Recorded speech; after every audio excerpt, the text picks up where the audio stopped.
अब हम पढ़ेंगे 12वीं बायोलॉजी के अंतर्गत अगले चैप्टर का नाम है principle of inheritance and variation. Principle of inheritance and variation, वंशागतिकी और विभिन्नता का सिद्धांत। 12वीं बायोलॉजी में जेनेटिक्स का 2 चैप्टर है, एक है प्रिंसिपल ऑफ इनहेरिटेंस और एक है मोलिकुलर बेसिस ऑफ इनहेरिटेंस। तो यहाँ पर आज अध्ययन करेंगे प्रिंसिपल ऑफ इनहेरिटेंस से संबंधित ऑब्जेक्टिव क्वेश्चन का। आप सभी को पता है कि हम लोग इनका थ्योरिकल वीडियो बना चुके हैं, तो आप लोग पहले थ्योरी वीडियो का अध्ययन करिए, अपने पुस्तक का अध्ययन करिए, उसके बाद आप अधिक से अधिक ऑब्जेक्टिव क्वेश्चन पर होमवर्क कीजिए या फिर आप प्रैक्टिस करिए। ऐसे करने से आपका जो विषय पकड़ है वो बहुत ही मजबूत हो जाएगा, क्योंकि आगे चलकर आप चाहे आप नीट का एग्ज़ाम दो, चाहे पीएससी का दो, चाहे व्यापम का दो, चाहे नेट है, सेट है, लेक्चरर एग्ज़ाम है, या फिर असिस्टेंट प्रोफेसर के लिए सेट एग्ज़ाम दें, या फिर आगे चलकर असिस्टेंट प्रोफेसर के लिए एग्ज़ाम दें, सभी में क्वेश्चन ऑब्जेक्टिव ही आते हैं, थ्योरिकल नहीं आते हैं। तो आप पहले थ्योरिकल अध्ययन करिए, फिर ऑब्जेक्टिव पर आप प्रैक्टिस करिए। ठीक है जी, ये मेरा स्वयं का बनाया हुआ ऑब्जेक्टिव क्वेश्चन है। इनमें से कुछ क्वेश्चन विभिन्न कंपटीशन परीक्षा में आए हुए क्वेश्चन है, तो आप सब इनको ध्यानपूर्वक देखिए और अपने जो विषय का नॉलेज है उसको आप बढ़ाइए। यदि आप 11वीं 12वीं में हैं और डॉक्टर बनने का सपना देख रहे हैं तो आपके लिए बहुत ही अच्छा प्लेटफॉर्म है कि आप 11वीं में पढ़ते पढ़ते मेरे अधिकांश वीडियो को देखिए। आपको कोचिंग करने से पहले आपको पूरी 80% 90% जानकारी बायोलॉजी का आपको यही मिल जाएगा। क्लियर? तो चलते हैं हम लोग आगे ऑब्जेक्टिव की ओर।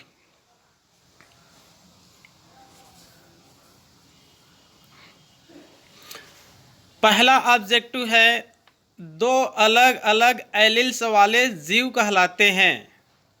2 अलग अलग एलील वाले जीव कहलाते हैं। तो यहाँ पर है ऑप्शन में होमोजाइगस, हेट्रोजाइगस। एलील के लिए हेट्रोजाइगस, एलील के लिए होमोजाइगस। तो इसका उत्तर है बी, एलील के लिए हेट्रोजाइगस। इसके लिए आप लोग मेरे यूट्यूब चैनल को देखेंगे, वहाँ पर एलील और एलीलोमार्फ या फिर हाइब्रिड या फिर हाइब्रिडाइजेशन क्या है, होमोजाइगस, हेट्रोजाइगस, और जो मेंडल के लॉ है, genotype, phenotype, back cross, test cross, reciprocal cross, ये सब की जानकारी वहाँ पर आपको मिलेगा। Monohybrid, dihybrid, polyhybrid, वहाँ पर विस्तृत जानकारी आपको मिलेगा। तो यहाँ पर उत्तर क्या है? बी, एलील के लिए हेट्रोजाइगस। क्लियर? अगला क्वेश्चन है 1900 एडी में 1900 एडी में 3 बायोलॉजिस्ट ने पृथक रूप से मेंडल के सिद्धांतों की खोज की। उन वैज्ञानिकों का आपको नाम बताना है। आप सबको पता होगा, मेंडल ने जब अपना सिद्धांत दिया तो मेंडल का जो सिद्धांत था या फिर जो रूल रेगुलेशन थे वो ज़्यादा प्रचलन में नहीं आए, क्योंकि उस समय डार्विन का सिद्धांत, origin of new species bye mean of natural selection, प्राकृतिक वर्णवाद द्वारा नई जाति की उत्पत्ति, जो 1858-59 में आए थे, वो इतना पॉपुलर हुए थे कि बाइबिल के बाद सेकंड सबसे अधिक पॉपुलर हुए थे। तो उसके कारण जो मेंडल ने जो सिद्धांत दिए वो ज़्यादा पॉपुलर नहीं हो पाए, मतलब लोगों तक नहीं पहुंच पाए। ठीक है जी, वो 1865-66 में जो भी सिद्धांत दिए थे, बाद में कहना चाहिए 3 वैज्ञानिक आए जिन्होंने मेंडल ने जो प्रयोग किए थे उन प्रयोगों को पुनः दोहराए और बाद में सिद्धांत दिए। तो बताए कि जो हम सिद्धांत अभी दे रहे हैं 1900 के आसपास, ये सिद्धांत तो मेंडल ने पहले ही दे चुके हैं। तो उन 3 वैज्ञानिकों का आपको नाम को बताना है। तो यहाँ पर उत्तर है D, Hugo de Vries, coherence और शेरमार्क। ह्यूगो डी ब्रीज, इन्होंने 1900 के आसपास प्रसिद्ध म्यूटेशन सिद्धांत दिए हैं। ठीक है, म्यूटेशन के जनक के रूप में जाने जाते हैं। ये भी बड़े बायोलॉजिस्ट हैं। और सेकंड है कोरेंस और तीसरे हैं शेरमार्क। इन तीनों वैज्ञानिकों ने मिलकर 1900 एडी में मेंडल के सिद्धांतों की पुनः खोज किए और मेंडल पुनः क्या हो गए, पॉपुलर हो गए। क्लियर। अगला क्वेश्चन है निम्नलिखित घटनाओं का सही क्रम क्या है। तो यहाँ पर विभिन्न प्रकार के सिद्धांत दिए गए हैं, इनको आपको सही क्रम को बताना है, मतलब बढ़ते हुए क्रम में आपको बताना है। जो सिद्धांत पहले आए हैं, जो सिद्धांत पहले आए हैं उसको पहले रखना है, जो सिद्धांत बाद में आए हैं उसको बाद में रखना है। तो ये क्वेश्चन बड़ी टफ है, ठीक है। तो यहाँ पर देखते हैं कि उत्तर क्या हो सकता है। Clear. Pangenesis theory, pangenesis theory ये कहना चाहिए मॉपर्टियस ने दिए थे, मॉपर्टियस ने दिए थे और बाद में डार्विन ने इसका व्याख्या भी किए थे। क्लियर। ये आए थे 1757 में, ये लगभग आए थे 1757 के आसपास ही आए थे। क्लियर। सेकंड है डार्विन का theory, origin of new species bye mean of natural selection. Darwin का सिद्धांत आए थे 1859 में, 1859 में। अगला है Mendel experiment of plant hybridisation, experiment of plant hybridisation, Mendel का सिद्धांत ये आए थे 1865 में। ह्यूगो डी ब्रीच का म्यूटेशन थ्योरी, उत्परिवर्तन सिद्धांत, ये आए थे लगभग 1900 के आसपास। उसके बाद है बेटसन थ्योरी। बेटसन को आधुनिक आनुवांशिकी का जनक कहा जाता है। जैसे सामान्य रूप से आप लोग बोलेंगे फादर ऑफ जेनेटिक्स, आनुवांशिकी के जनक, तो आपको उत्तर मिलेगा मेंडल का। लेकिन क्वेश्चन को बदल देते हैं, आधुनिक आनुवांशिकी का जनक, तो आधुनिक आनुवांशिकी का जनक होते हैं बेटसन, विलियम बेटसन। इनके सिद्धांत आए थे 1905 में, इनके सिद्धांत आए थे 1905 में। जोहानसन जीन थ्योरी, मतलब जोहानसन कहा जाता है जीन का खोज किया है, तो इन्होंने खोज किए थे 1909 में। वाल्डेयर ये क्रोमोसोम शब्द दिए थे 1888 में, 1888 में। यदि ये सब का आपको सन मालूम है तो आप इसको कहना चाहिए आसानी से जमा सकते हैं। तो इनका उत्तर है सी, इसका उत्तर है सी, मतलब 1 2 3 बढ़ते क्रमांक में 1 2 3। उसके बाद आपको ले लेना है 7 को, क्योंकि 1888 पहले आता है। उसके बाद जो चौथे है ह्यूगो डी ब्रीच, ये कहना चाहिए 1900 में है। उसके बाद जो पांचवें है बेटसन, ये 1905 में है। जोहानसन ने जिनका खोज किया था 1909 में, तो उत्तर आ जाएगा सी। क्लियर। आगे चले। निम्नलिखित में से कौन सा टेस्ट को या फिर कौन सा टेस्ट क्रॉस को प्रदर्शित करता है। इसके लिए आप बैक क्रॉस और टेस्ट क्रॉस को आप लोग पहले देखेंगे, चाहे आप मेरे वीडियो से देखिए चाहे पुस्तक से देखिए, ठीक है, तब वहाँ पर एक क्लियर हो जाएगा। यहाँ पर आप केवल रटेंगे, रटने से कोई आपको फ़ायदा नहीं होगा। तो आप यहाँ पर देख लेंगे बैक क्रॉस और टेस्ट क्रॉस। लेकिन बैक क्रॉस या टेस्ट क्रॉस कराना है तो बैक क्रॉस का मतलब होता है पीछे, बैक मतलब इसमें संकर का क्रॉस जनक से कराते हैं। संकर मतलब हाइब्रिड, मतलब हमको पहले संकर प्राप्त करना है। जैसे कि बड़ा टी लिख लिए और क्रॉस करके छोटा टी लिख दिए, 2 बड़ा टी लिखिए और क्रॉस करके 2 छोटा टी लिखिए, तो वहाँ पर मिलेगा एक बड़ा टी एक छोटा टी, एक बड़ा टी मिलेगा एक छोटा टी मिलेगा, वो क्या है, संकर है। तो पहले आपको दोनों क्रॉस के लिए आपको संकर प्राप्त करना होगा, चाहे बैक क्रॉस हो चाहे टेस्ट क्रॉस हो। तो पहले आप संकर प्राप्त कर लीजिए, बैक क्रॉस पहले बता रहा हूँ, फिर टेस्ट क्रॉस। तो यहाँ पर हम लोग क्या प्राप्त कर लिए, पहले संकर।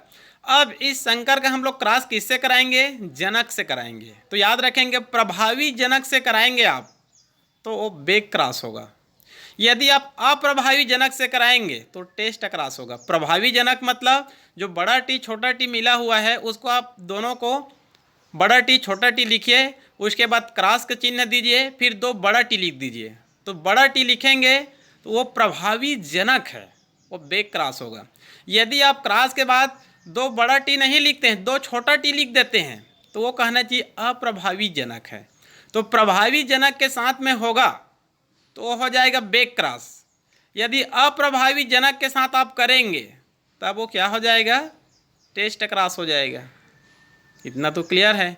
और इसमें जो रेशियो प्राप्त होगा पहली पीढ़ी में, वो वहाँ पर कहना चाहिए 50-50 रहेगा, 1:1 या फिर 50-50 इसको लिख सकते हैं। क्लियर। तो यहाँ पर उत्तर हो जाएगा सी, क्योंकि सी को देखते हैं बड़ा फिर छोटा, मतलब ये संकर है, फिर क्रॉस है, फिर दोनों छोटा है, दोनों छोटा मतलब अप्रभावी जनक। तो उत्तर यहाँ पर क्या है, सी, टेस्ट क्रॉस। यदि बैक क्रॉस रहेगा तो दोनों डब्लू जो क्रॉस के बाद दोनों जो छोटे डब्लू है वो दोनों को क्या लिखेंगे, कैपिटल में लिखेंगे, बड़े में लिखेंगे। क्लियर। आगे, यदि एक डाइहाइब्रिड क्रॉस को पुनेट वर्ग के 16 खानों में रखा जाता है तो अलग अलग फिनोटाइप की अधिकतम संख्या होगी। यदि एक डाइहाइब्रिड क्रॉस, मेंडल का ही ले लेंगे, मोनोहाइब्रिड के बाद डाइहाइब्रिड क्रॉस, उसके बाद जो सेकंड पीढ़ी ले लेंगे जो पुनेट स्क्वायर होते हैं, पुनेट वर्ग के 16 खानों में रखा जाता है तो अलग अलग फिनोटाइप की अधिकतम संख्या प्राप्त होगी। तो यहाँ पर उत्तर है 4, मतलब बी, क्योंकि यहाँ पर अनुपात मिलता है 9-3-3-1, 9-3-3-1, तो 9 है, 3 है, 3 है, 1 है। तो यहाँ पर अधिकतम कितनी संख्या प्राप्त हो रही है फिनोटाइप, केवल 4, 9-3-3-1। तो उत्तर आ जाएगा इसका बी, मतलब 4। क्लियर। आगे चलते हैं। मेंडल के प्रयोग में झुर्रीदार बीज वाले बौने पौधे से कितने प्रकार के बीज बनेंगे। मेंडल के प्रयोग में झुर्रीदार बीज वाले बौने पौधे से कितने प्रकार के बीज बनेंगे। झुर्रीदार बीज वाले बौने पौधे, तो कितने प्रकार के बीज बनेंगे। तो यहाँ पर उत्तर है डी, केवल एक प्रकार के, क्योंकि झुर्रीदार बीज वाले बौने पौधे हैं ये। क्लियर। तो ये आगे चलकर बौने पौधे हैं तो केवल बौने पौधे ही बनाएंगे, क्योंकि ये कहना चाहिए छोटे टी और छोटे आर, यहाँ पर कोई भी बड़ा नहीं है, कोई भी बड़ा यहाँ पर नहीं है। तो यहाँ पर क्या मिलेंगे, केवल छोटे पौधे मिलेंगे, झुर्रीदार बीज वाले ही मिलेंगे। तो यहाँ पर उत्तर है 1, मतलब टी। क्लियर। उसके बाद आगे है F1 डाइहाइब्रिड क्रॉस के स्वपरागण से, F1 पहली पीढ़ी डाइहाइब्रिड क्रॉस के स्वपरागण से F2 संतति में कितने प्रकार के जीनोटाइप प्राप्त बनते हैं। F1 हाइब्रिड क्रॉस के स्वपरागण से सेकंड पीढ़ी के संतति में कितने प्रकार के जीनोटाइप प्राप्त होते हैं। तो ये उत्तर है ए, मतलब 9, ए आ जाएगा, मतलब 9 आ जाएंगे। क्लियर। वहाँ पर आप लोग मेरे YouTube चैनल या फिर आप टेबल को देखेंगे तो वहाँ पर आपको मिलेंगे 9 प्रकार के जीनोटाइप आपको प्राप्त होंगे। ठीक है जी। 9-3-3-1, तो उसमें वो जीनोटाइप है, वो आगे चलकर हालांकि 4-2-2-1 में क्या होता है, वो विभक्त हो सकता है 4-2-2-1 में। क्लियर। उसके बाद आगे है मटर के पौधों पर अपना आदर्श प्रयोग में मेंडल ने किसका उपयोग नहीं किया, किसका उपयोग नहीं किया। तो मेंडल का कहना चाहिए जो मटर पौधे लिए थे उसमें 7 विपर्यायी लक्षण होते हैं। कितने लक्षण होते हैं, 7 विपर्यायी। तो उस टेबल को आप लोग पहले पढ़ लेंगे।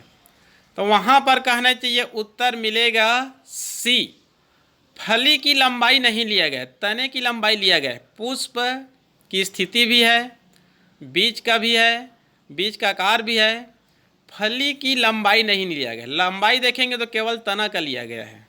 उस टेबल को आप लोग याद ही रख लेंगे, क्योंकि वहाँ से क्वेश्चन आते ही रहते हैं। 7 विपर्यायी लक्षण है, उसमें से एक डोमिनेंट है और एक रिसेसिव है, मतलब प्रभावी लक्षण भी रहेंगे और अप्रभावी रहेंगे। वहाँ से क्वेश्चन अनिवार्य रूप से आते हैं। क्लियर? पुष्प, फली, बीज, दो दो दो लिया गया है। 7 कैरेक्टर होते हैं, तो 2 पुष्प से है, 2 बीज से है, 2 फली से है और एक तने की लंबाई से होती है। क्लियर? आगे जीनोटाइप एंड फिनोटाइप शब्द दिए थे। जीनोटाइप एंड फिनोटाइप शब्द दिए थे। जीनोटाइप जीन की संरचना देखते हैं, फिनोटाइप एक प्रकार से बाह्य लक्षण होते हैं। क्लियर? तो ये शब्द किसने दिए थे? तो ये शब्द दिए हैं जोहानसन नामक साइंटिस्ट ने। जोहानसन नामक साइंटिस्ट ने दिए हैं। क्लियर? अगला क्वेश्चन है, मेंडल ने अपने प्रयोग के लिए चुना था मीठी मटर, उद्यान मटर, मटर उपरोक्त सभी। तो आप सब पता है, जब मेंडल कहना चाहिए पहले एक चर्च में रहते थे, ठीक है जी, वहीं कहना चाहिए पढ़ाई लिखाई भी किए और वहीं पर 14 साल तक कहना चाहिए मटर के पौधों पर अपना प्रयोग किए थे। तो वहाँ पर कहना चाहिए चर्च के आसपास क्या लगे थे? उद्यान लगे थे। उद्यान मटर, गार्डन पी, इसका बोटनिकल नेम कह सकते हैं पाइसम सेटाइवम। ठीक है जी, उद्यान मटर के लिए मटर के पौधे को चुना था। क्लियर? अगला क्वेश्चन है, मेंडल ने मटर के पौधे का चुनाव किया। आसान उत्तर है, क्योंकि उसमें 7 विपर्यायी लक्षण होते हैं। जो 7 लक्षण थे वो एक दूसरे के क्या होते हैं? एंटी होते हैं। इसी कारण मेंडल कहना चाहिए आगे चलकर क्या हुए? बहुत ही सक्सेस भी हुए। क्लियर? आगे है बड़ा आर छोटा आर, बड़ा वाई छोटा वाई, जीनोटाइप से किस प्रकार के युग्मक बनेंगे? इसके लिए आप कहना चाहिए जो डाई हाइब्रिड क्रॉस है, जो फर्स्ट पीढ़ी में मिलते हैं फिर आगे चलकर सेकंड पीढ़ी के लिए बनाते हैं, तो वहाँ पर एक पुनेट स्क्वायर बनाते हैं 16 खाने का, वहीं पर इसका आपको उत्तर मिलेगा। तो इसका उत्तर है बी, बड़ा आर बड़ा वाई, बड़ा आर छोटा वाई, छोटा आर बड़ा वाई और आर और वाई दोनों छोटे छोटे। क्लियर? इसके लिए आप लोग टेबल को देखिए पुनेट स्क्वायर का, वहाँ पर कई उदाहरण दिए गए हैं। पहले जैसे 4 लिखना है तो पहले में दोनों को बड़ा लिखना है, चौथे में दोनों को छोटे लिखना है, और दूसरे में बड़ा और छोटा, और तीसरे में छोटा और बड़ा। तो आपको यहाँ पर ऑटोमेटिक उत्तर मिल जाएगा। क्लियर? आगे है बड़ा टी टी क्रॉस छोटे टी टी। तो यहाँ पर हमको पहले क्या मिला? बड़ा टी और छोटे टी, मतलब यहाँ पर हमको संकर मिल गया। अब इस संकर का क्रॉस किससे कराया गया है? दोनों बड़े टी से, मतलब प्रभावी जनक से। तो अभी आप लोग को मैं जस्ट बताया था, जब संकर को हम लोग प्रभावी जनक से क्रॉस कराते हैं तब इस क्रॉस को हम लोग क्या बोलते हैं? Back cross. तो उत्तर क्या है यहाँ पर? बी, बैक क्रॉस है। क्लियर? आगे है एलिल्स होते हैं। आगे है एलिल होते हैं एलोसोम्स पर उपस्थित जीन, मतलब गलत। जीन की बहुगुणित अवस्था, गलत। मटर की एक प्रजाति, गलत। इनमें से कोई नहीं। तो ये उत्तर क्या हो जाएगा? डी हो जाएगा, इनमें से कोई नहीं। एलिल से एलिलोमार्फ को देखने के लिए वीडियो देखिए या फिर अपनी पुस्तक का अध्ययन करिए। क्लियर? आगे है मेंडल द्वारा चयनित लक्षण कितने गुणसूत्र पर स्थित होते हैं? मेंडल द्वारा जो चयनित लक्षण है वो लक्षण की संख्या कितनी है? 7, वो भी एक दूसरे से विपर्यायी। ये जो 7 लक्षण है वो कितने गुणसूत्र पर स्थित थे? तो उत्तर है ए, मतलब 4। ये मेंडल कहना चाहिए सौभाग्यशाली थे कि ये 7 लक्षण केवल 4 क्रोमोसोम में स्थित थे, जिसके कारण उनको एक्सपेरिमेंट करने में सुविधा हुई। यदि मान लो ये 7 एंटी जो करेक्टर थे, विपर्यायी लक्षण थे, यदि 50 क्रोमोसोम पर स्थित होते तो वहाँ पर अध्ययन करना कठिन हो जाता। क्लियर? ये भी आए हुए क्वेश्चन हैं। क्लियर? अगला क्वेश्चन है, मेंडल के कौन नियम को law of purity of gametes कहते हैं, मतलब युग्मकों की शुद्धता का नियम। मेंडल ने मुख्य रूप से कहना चाहिए 3 नियम दिए हैं।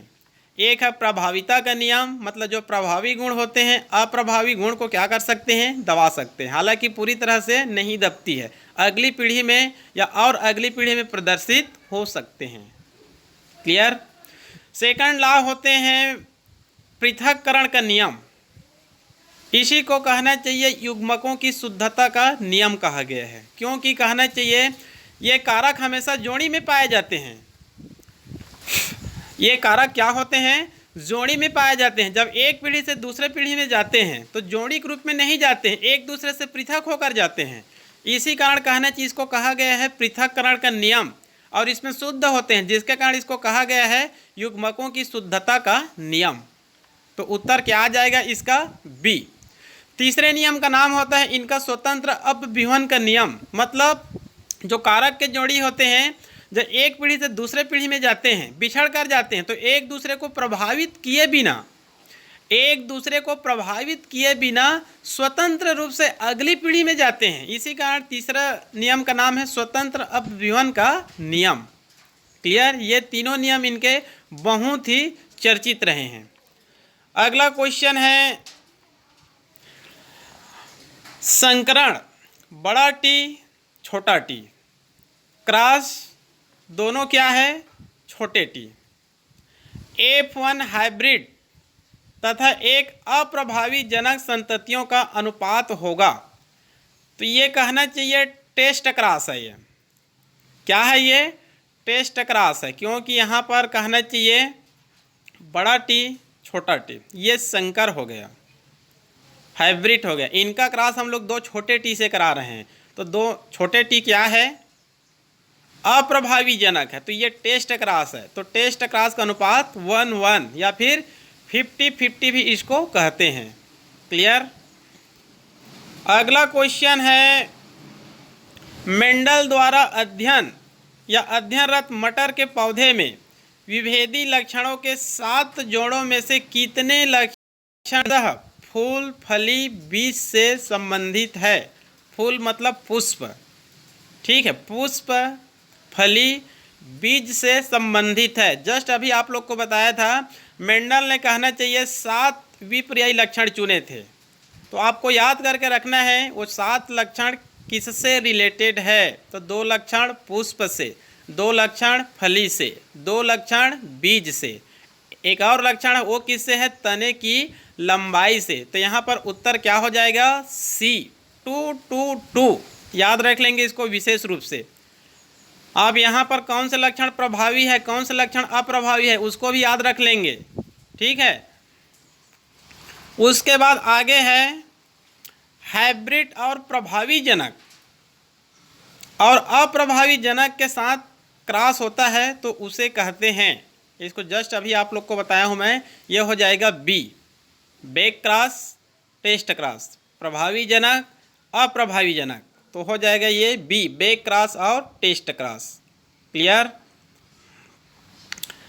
अगला क्वेश्चन है निम्न में से किस अनुपात द्वारा डाई हाइब्रिड क्रॉस व्यक्त होता है। तो डाई हाइब्रिड का कहना चाहिए जो पुनेट स्क्वायर होता है 16 खाने में बनाते हैं सेकंड पीढ़ी में, तो वो कहना चाहिए 9:3:3:1, 9:3:3:1, ये कहना चाहिए फिनोटाइप अनुपात होते हैं। ये कौन सा अनुपात होते हैं, फिनोटाइप, 9:3:3:1। क्लियर। आगे चलते हैं मेंडेलिज्म में लिंकेज का अवलोकन किस कारण नहीं हुआ। मेंडेलिज्म मतलब मेंडल के नियम में लिंकेज का अवलोकन किस कारण नहीं हुआ। लिंकेज मतलब सहलग्नता। सहलग्नता का अर्थ होता है जब कहना चाहिए जो क्रोमोसोम होते हैं ये स्पर्म और ओहम की सहायता से एक पीढ़ी से दूसरे पीढ़ी, दूसरे पीढ़ी से तीसरे पीढ़ी, तीसरे पीढ़ी से चौथे पीढ़ी में निरंतर चलते रहते हैं। तो ये क्रोमोसोम अकेले नहीं जाते हैं, अपने साथ में जीन को भी ले जाते हैं। मतलब जीन हमेशा क्रोमोसोम के साथ संलग्न होकर एक पीढ़ी से दूसरे पीढ़ी में एक ग्रुप के रूप में चलते रहते हैं। ठीक है जी।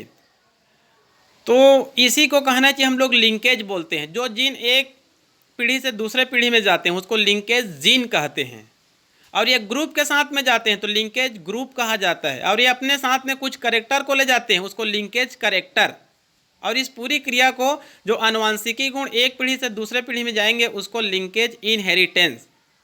तो कुल मिलाकर इसको सेक्स लिंकेड इनहेरिटेंस कहा जाता है, लिंग संलग्न वंशागतिकी।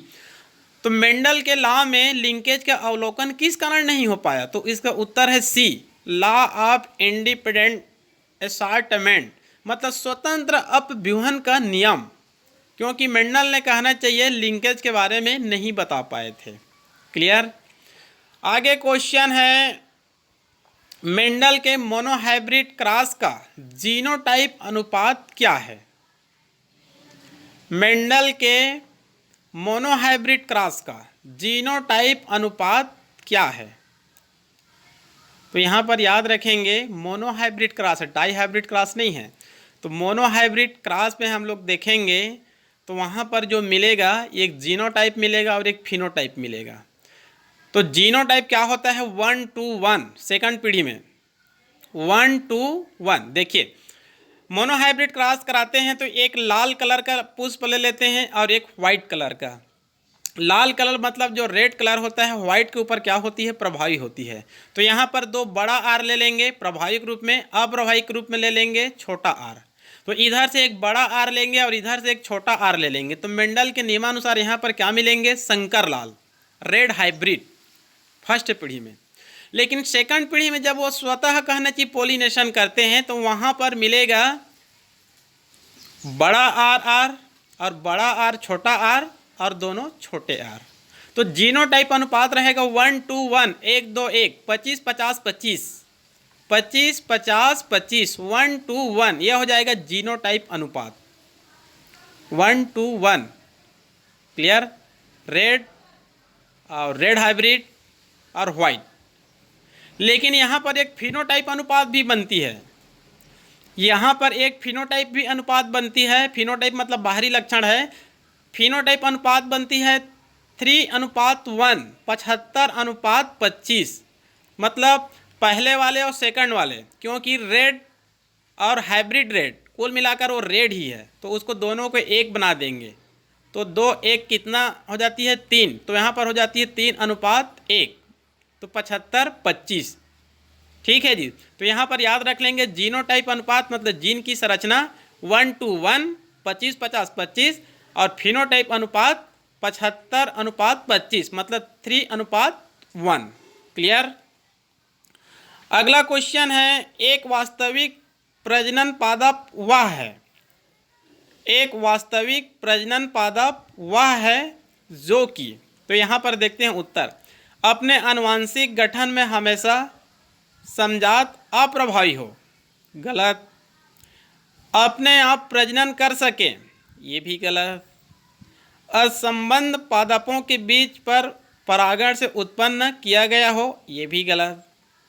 लगभग समजात हो मतलब एक जैसे हो, ठीक है, और अपनी तरह की संतान उत्पन्न करता हो, ये सही है। वास्तविक पादप प्रजनन, जो पादप है उसमें जो प्रजनन हो रहा है तो दोनों पादप लगभग एक दूसरे के क्या होना चाहिए? समजात होना चाहिए। क्या होना चाहिए? समजात होना चाहिए, और अपनी संतान भी उत्पन्न करता हो, ये वास्तविक पादप प्रजनन है, प्लांट रिप्रोडक्शन। क्लियर। आगे है, निम्न में से कौन सी अवधि मेंडल के संकरण के प्रयोगों की थी? ठीक है, तो ये 1856 से 1866 के आसपास रहा है इनका। ठीक है, 1865 में ही कहना चाहिए इन्होंने एक्सपेरिमेंट ऑफ प्लांट हाइब्रिडाइजेशन का सिद्धांत दिया था। तो देखते हैं पहले ऑप्शन को, 1856 से 1866 ये सही लग रहा है। 1840 से 1850 ये गलत लग रहा है। 1855 से 1859 ये बहुत कम समय दिया गया है और वास्तव में 1855 नहीं है, 59 को लेते हैं तो 55 गलत है। 1866 से 1877 ये भी गलत है। तो यहाँ पर उत्तर क्या हो जाएगा? ए, 1856 से 1866, क्योंकि 1865 में इन्होंने एक्सपेरिमेंट ऑफ प्लांट हाइब्रिडाइजेशन का सिद्धांत दिए थे, या फिर कहना चाहिए एक पुस्तक लिखे थे। बाद में ये पॉपुलर नहीं हुए थे, तो बाद में 3 वैज्ञानिक आए थे, ह्यूगो डी ब्रीज, कोरेंस और शेरमार्क। इन्होंने पुनः खोज किए थे और ये पुनः पॉपुलर हो गए थे। क्लियर। एक और क्वेश्चन है लास्ट में, जब साथ रहने वाले दोनों एलील अपना प्रभाव प्रकट करते हैं तब इस घटना को कहते हैं। जब साथ रहने वाले दोनों एलील, मतलब यहाँ पर 2 जीव कह सकते हैं, अपना प्रभाव दोनों प्रकट करेंगे, ठीक है, तब इस घटना को क्या कहेंगे? तो इसका ऑटोमेटिक उत्तर है कोडोमिनेंस, मतलब बी सह प्रभाविता। इसका आगे हम लोग मेंडल के विचलन में इसका अध्ययन करेंगे। एक रेड कलर का कैटल ले लेते हैं और एक वाइट कलर का, एक रेड है और एक वाइट है, लाल और सफ़ेद, ठीक है। एक प्रभावी है रेड, इसको बड़ा आर लिख सकते हैं, और वाइट को छोटा आर लिख सकते हैं, वो अप्रभावी है। दोनों के बीच कहना चाहिए क्रॉस होते हैं, दोनों को एलील मान लेते हैं। तो यदि कहना चाहिए आगे चलकर रोन मिलता है हमको, चितकबरा मिलता है, तो रेड भी है और वाइट भी है, तब इसको हम लोग बोलते हैं कोडोमिनेंस, सह प्रभाविता। क्लियर। तो ये हो गया प्रिंसिपल ऑफ इनहेरिटेंस का पहला ऑब्जेक्टिव। इसके अंतर्गत मैं लगभग 7 टेस्ट लिया था। कितना टेस्ट लिया था मैं? 7 टेस्ट लिया था। तो ये कहना चाहिए उनमें से पहला टेस्ट है। आप लोग पहले थ्योरिकल का अध्ययन करेंगे और उसके बाद ऑब्जेक्टिव का आप लोग प्रैक्टिस करिए। आप लोगों का जो विषय नॉलेज है बहुत ज़्यादा हो जाएगा। आप लोगों का विषय नॉलेज मेरे से भी बहुत ज़्यादा हो जाएगा। क्यों हो जाएगा आप लोगों का बहुत ज़्यादा? क्योंकि आप लोग अभी 11वीं 12वीं की स्टूडेंट हैं, फर्स्ट ईयर की स्टूडेंट हैं, ठीक है। और मैं कहना चाहिए एमएससी, बीएड और 15-20 साल का कहना चाहिए मेरे पास पढ़ाने का अनुभव है। तो मेरा जितना अनुभव है, जितना मेरा ज्ञान है, उसको मैं आप लोगों को YouTube के माध्यम से आपको अभी मैं दे रहा हूँ। जब आपका उम्र कितना है? 17, 18, 19 साल का है, तो आप मेरे YouTube चैनल को लगातार देखेंगे तो आपका जो विषय नॉलेज है, आप 2 ही 3 साल में मेरे से बहुत आगे निकल सकते हैं। और आप आसानी से नीट का एग्ज़ाम दिलाएंगे तो आप 250 से 300 अंक ऐसे ही ला सकते हैं। यदि आपको 360 में 300 नंबर लाना है, यदि आपको डॉक्टर बनना है, नीट में यदि आपको उच्च अंक लाना है, तो बायोलॉजी में आपको 300 से अधिक अंक लाना ही पड़ेगा, ठीक है जी। तो 300 अंक आसानी से नहीं आते हैं, क्योंकि मैं ये देखा हूँ लोग बाग पहले अटेम्प्ट में पूरी अंक में 150 अंक खिला पाते हैं, 720 में 150 अंक खिला पाते हैं, जबकि क्या करते रहते हैं, 12वीं के बाद ड्रॉप करके पढ़ाई करते हैं। बिलासपुर जाते हैं, रायपुर जाते हैं, भिलाई जाते हैं, कोटा जाते हैं, पुणे जाते हैं, विशाखापट्टनम जाते हैं, ड्रॉप करके तैयारी करते हैं। 3 लाख 4 लाख खर्चा करते हैं एक ईयर में, क्योंकि 1 लाख 1.5 लाख तो आपको कोचिंग इंस्टीट्यूट को देना पड़ेगा। और बड़े सिटी में जाएंगे तो लाखों रुपया कहना चाहिए लॉजिंग बोर्डिंग खर्चा आ जाते हैं, हॉस्टल और खाने का। तो 2.5-3 लाख आपका एक साल में खर्चे आते हैं। और अंक कितने आते हैं? 150 अंक। 720 में कितने अंक आए? 150 अंक। तो मैं उम्मीद ही नहीं, पूर्ण विश्वास करता हूँ, यदि मेरे आप लोग सभी वीडियो देखेंगे और मेरे ऑब्जेक्टिव को भी अध्ययन करेंगे तो आप बायोलॉजी में ही एक ही साल में 12वीं रहते रहते 250 से 300 अंक ला सकते हैं। 250 से 300 अंक ला सकते हैं, ठीक है। तो कहना चाहिए जो आरक्षित वर्ग के स्टूडेंट है, जिनका कहना चाहिए 350 अंक में चयनित हो जाते हैं, आप ट्राइबल है मान लो, ओबीसी जनरल के लिए तो आपको बहुत ज़्यादा अंक लाना पड़ेगा, उसके लिए आपको विस्तृत गहराई से भी अध्ययन करना पड़ेगा, ठीक है। यदि आप कहना चाहिए ट्राइबल स्टूडेंट है, तो मैं ये देखा हूँ कि ट्राइबल स्टूडेंट यदि 350 अंक तक लाते हैं तो उनके होने की संभावना अधिक हो जाती है। तो आप 250 से 300 अंक बायोलॉजी में ही ला सकते हैं, तो आप ऑटोमेटिक 400 अंक ला सकते हैं।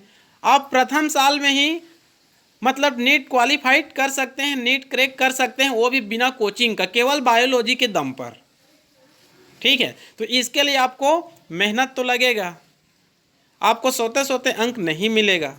इसके लिए आपको 12 घंटा 15 घंटा अध्ययन करना पड़ेगा। यदि मेरा 12वीं के साथ 11वीं का भी वीडियो बन जाता है और 11वीं का भी कहना चाहिए ऑब्जेक्टिव क्वेश्चन बन जाता है, तो आपको 300 लाने से कोई भी नहीं रोक सकता। क्लियर? तो आज के लिए केवल इतना ही। अभी केवल पहला ऑब्जेक्टिव पार्ट ही हुआ है, अभी तो 6 पार्ट बचा हुआ है। पूरी 7 पार्ट का अध्ययन करेंगे ऑब्जेक्टिव ग्रुप में और पूरी थ्योरिकल को अध्ययन करेंगे और बुक को पढ़ाई करेंगे, तो ऑटोमेटिक आप जो प्रिंसिपल ऑफ इनहेरिटेंस है उसका पूरी तरह से फंडामेंटल क्या हो जाएगा, आपका क्लियर हो जाएगा। क्लियर? तो आपके लिए केवल इतना ही। अगले दिन पुनः मिलेंगे इसी चैप्टर का सेकंड टेस्ट को लेकर। तब तक के लिए टाटा, ओके, बाय बाय। ठीक है जी।